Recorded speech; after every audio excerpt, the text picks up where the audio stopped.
Sentimentos guardados no âmago da alma são mais autênticos do que palavras.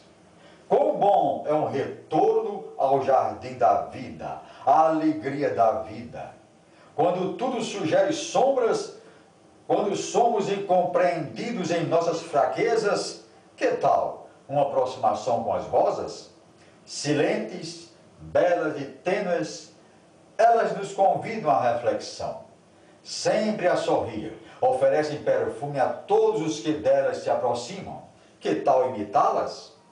Tivéssemos sempre uma palavra edificante para as pessoas, o mundo se transformaria num jardim de rosas vivas a irradiar aroma saudável. A vida é de contínuas mutações.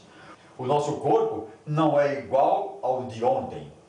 Com 90 trilhões de células, muda a cada segundo. Por mais que desejemos, não conseguiremos manter o status quo, deter o avanço do tempo, do implacável tempo, e mudar o que já foi determinado.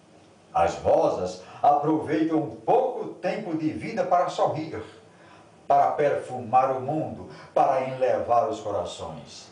Que bom se pudéssemos imitá-las.